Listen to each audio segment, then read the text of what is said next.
Om Shanti. Good morning. सो आज बाबा हम बच्चों को तपस्वी के रूप में देखना चाहते हैं।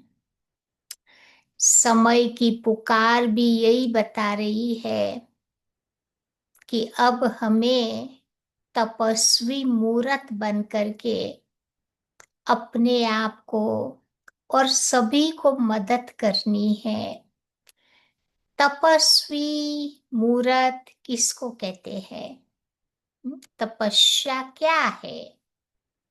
तो बाबा ने बताया था कि तपस्या अर्थात एक बाबा के साथ ही आत्मा आनंद का अनुभव करे। एक बाबा के साथ ही आत्मा मिलन का अनुभव करे। एक बाबा से ही आत्मा सर्व प्रकार की प्राप्तियों का अनुभव करे। बाबा से आत्मा नजदीकपन का अनुभव करे। ये एक बाप समान स्टेज है। तभी तो बाबा कहते हैं ना कि ये तपस्या एक स्पिरिचुअल मैग्नेट का काम करता है। यही तपस्या की पावर आत्माओं को बाबा की ओर ले जाती है, बाबा की तरफ यही रूहानी शक्ति खींचती है। तो बाबा ने एक बार बताया था कि सच्ची तपस्या क्या है। तो बाबा कहते हैं वो तपस्या जीवन में लाने के लिए मुझे क्या करना पड़ेगा? तो बाबा ने कहा ऐसा तपस्वी मूर्त बनने के लिए हमें अपने जीवन में नवीनता लानी पड़ेगी। नवीनता किन बातों की नवीनता? तो एक तो बाबा कहते हैं हमारे संकल्पों में नवीनता हो। हमारे संकल्प पॉजिटिव, पावरफुल, श्रेष्ठ संकल्पों से भरे हुए हो। एक बार एक कोई व्यक्ति था, इसकी टी शर्ट पर बहुत अच्छा वाक्य लिखा हुआ था।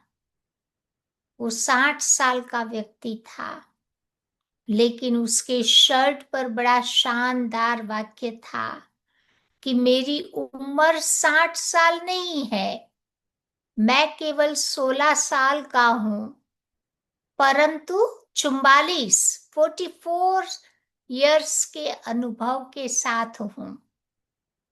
तो ये सोच, कई बार हमारी सोच ही हमारे शरीर पर असर करती है। स्पेशली भारत में 50 के बाद सोचते हैं ना बूढ़े हो गए, बूढ़े हो गए। सारे बुढ़ापे के लक्षण शरीर में आ जाते हैं। तो अब समय है वो नजरिया हमारा बदलने का। दूसरी बात बाबा कहते हैं न्यूनेस इन अवर वर्ड्स, शब्दों में भी नवीनता चाहिए। हमारे शब्द बाबा कहते हैं मीठे भी हो, मधुर भी हो, थोड़े भी हो, परंतु एनकरेजिंग वर्ड्स, किसी आत्मा के अंदर उमंग उत्साह क्रिएट करने वाले शब्द, वो शब्दों की नवीनता अब हमें अपने जीवन में लानी है। फिर तीसरी बात बाबा कहते हैं न्यूनेस इन अवर कर्मा। तो बाबा कहते हैं पुण्य आत्माएं हैं ना, तो क्या करते हैं, रोज हमारा एम होता है एटलीस्ट एकाध हमारे से पुण्य का कर्म सारे दिन में होता रहे।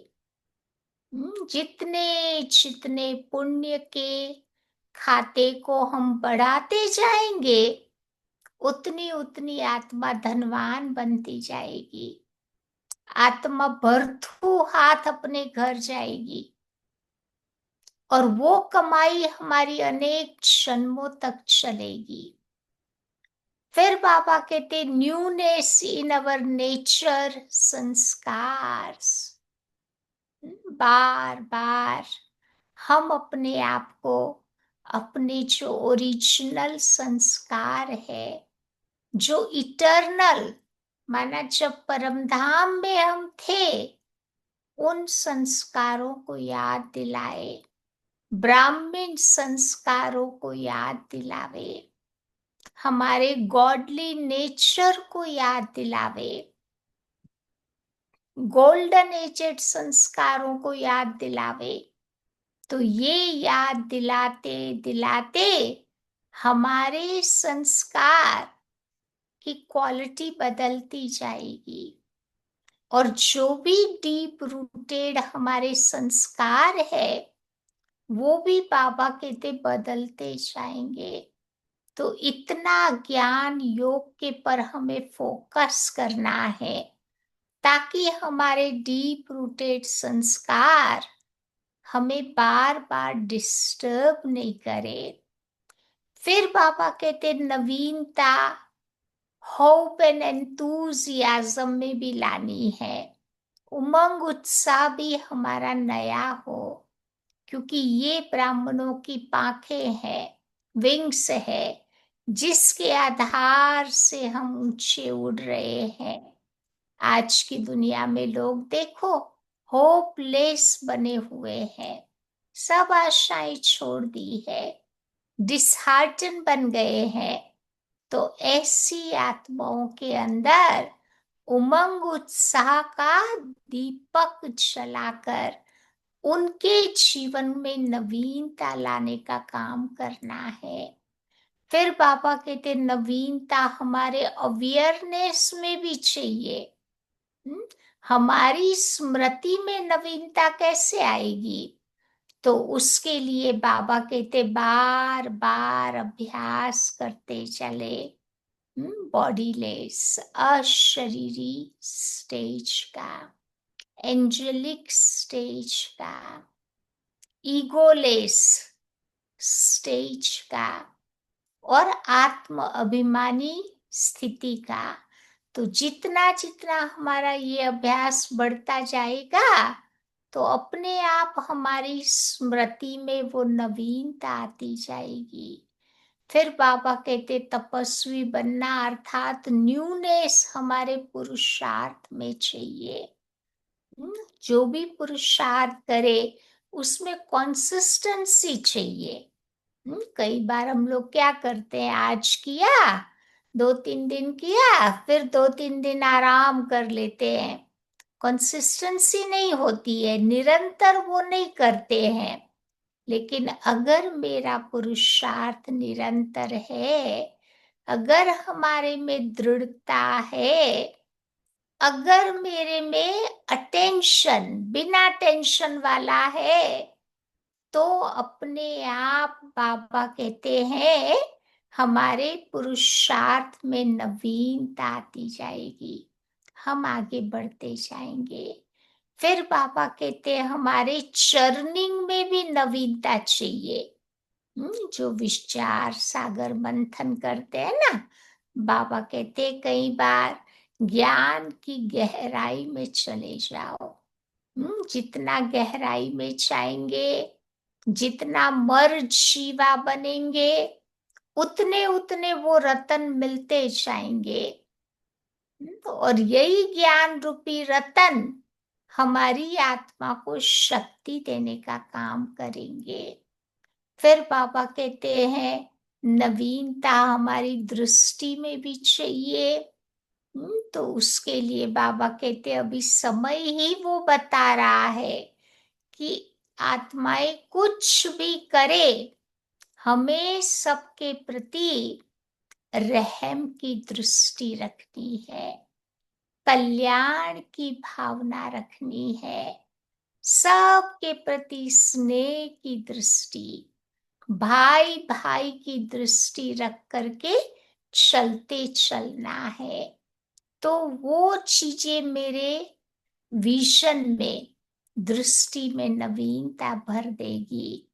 फिर बाबा कहते हमारे एटीट्यूड में भी नवीनता चाहिए, हमारी वृत्ति में भी नवीनता चाहिए। तो उसके लिए क्या करेंगे? सबको धन्यवाद करते जाना है, किसी की भी मुझे कंप्लेन नहीं करनी है, न अपनी न दूसरों की।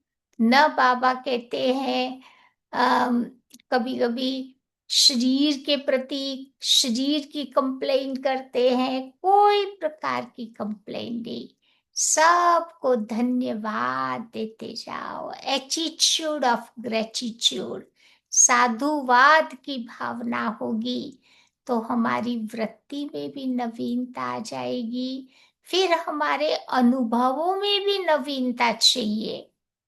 बाबा कहते जितना जितना आगे बढ़ते जाते हैं ना ज्ञान मार्ग में, तो बाबा गहरे गहरे अनुभव कराते हैं।